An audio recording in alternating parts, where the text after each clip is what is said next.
Pag gumaling ako, may reseta.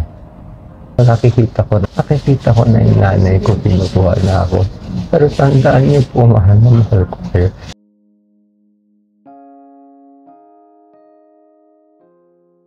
Nakakalungkot at nakakaiyak ang latest vlog na inilabas ni Doc Willie Ong. Ito nga ay dahil sa mga sinabi ni Doc Willie hinggil sa kanyang kalagayan laban sa sakit na cancer. Para sa kanya kasi ay himala na lamang ang pwedeng mangyari para malampasan niya ang sakit na cancer. Minsan pa nga ay nakikita ni Doc Willie ang kanyang nanay na sinusundo na siya. Gayunpaman ay hindi pinanghihinaan ng loob ang mga taga-suporta ni Doc Willie. Anila ay nasasabi lamang ni Doc Willie ang mga ganitong bagay dahil sa kanyang nararamdaman, ngunit napakalaki ng tsansa nito para malagpasan ang sakit na cancer. Dagdag pa nila ay ipagpapasa Diyos nila ang lahat para mapabilis ang paggaling ni Doc Willie Ong. Isa pa ay isang mabuting tao si Doc Willie Ong kaya naman panigurado na hindi ito basta-basta kukuhanin sa itaas dahil alam ng Panginoon kung gaano kahalaga ang Doc Willie Ong sa mga mamamayang Pilipino. Magandang araw po, kaibigan. Doc Willie po to. Kwento ko lang po sa inyo nangyari ngayon sa akin. Anong araw na ngayon? September 11, Wednesday. September 11, 9 p.m. Kaninang umaga, nabigyan po ako ng isa pang chemotherapy. Ang pangalan po niya ay Avastin. Maganda po siya. At trabaho po niya ay pinapaliit niya yung blood supply ng cancer. Yung 16 cm sarcoma na nasa tiyan ko. So parang ginugutom nila yung sarcoma. So ang problema lang, may side effect yung gamot. Kanina nagtae ako. Masakit ang ulo, tiis. Pero ang problema yung fever.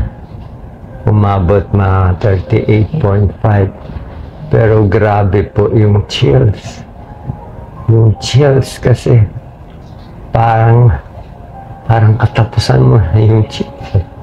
4 na blanket na chills pa rin. Isa din nangyari sa akin, nag-umpisa po ako as 75 kilos. Ngayon ay palagay ko 66 kilos na lang ako.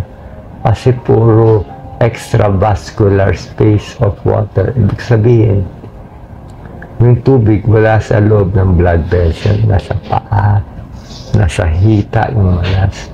So kahapon, 4 na litrong tubig na nilabas ko. Ngayon, 3 litro. Bawas na manas ko dito, bawas na manas ko sa tiyan, maliit na yung bukol, bawas na yung manas ko sa hita, sa paa.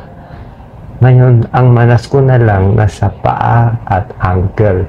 Ang problema pala, pag tinanggal mo lahat ng manas, tira na lang sa'yo, butot, balat. So, pag butot, balat ka, sobrang lamig. Sobrang lamig. Bakit ko ginagawa ito? Gusto ko po mabuhay. Maswerte po ako. Nakapunta po ako dito sa Singapore. Pero lagi po ako nagigilty. Kasi ayoko, ako lang meron. Hindi ako papayag, ako lang meron. Isang tingin ko pa lang sa bilis ng gamutan nila. Ang bilis, speed, ang coordination, ang bilis, grabe.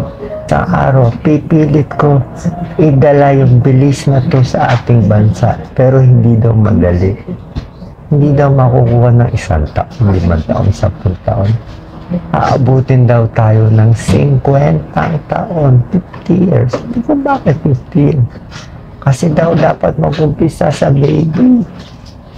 Baby pa lang, papagalingin mo na. Baby pa lang, malusog na. 5-year-old, libre na pagkain, bakuna. Grade school, high school, dapat lahat libre. College, lahat libre. Para pag libre lahat, makakakuha tayo sa 1. Palagay natin, 50 million nag-aaral na libre. Marami tayong genius.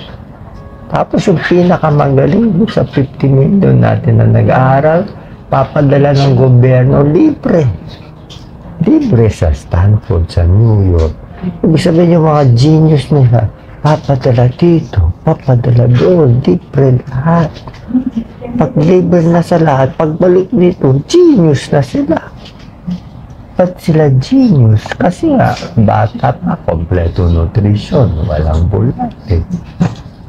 Magaling mag-aral, hindi bagsak sa math, hindi bagsak sa science, libre lahat.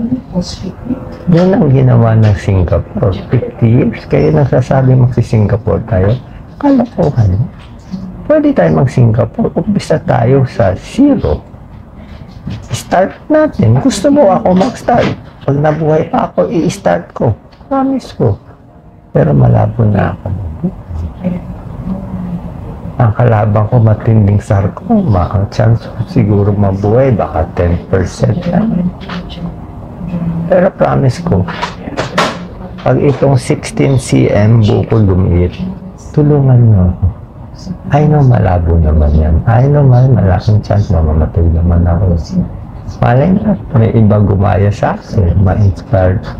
Who knows? Miracle to. Pag gumaling ako, miracle to. Pagdasal niyo po ako para mabuhay. Pero kung ayaw niyo na, okay lang naman, alis na ako.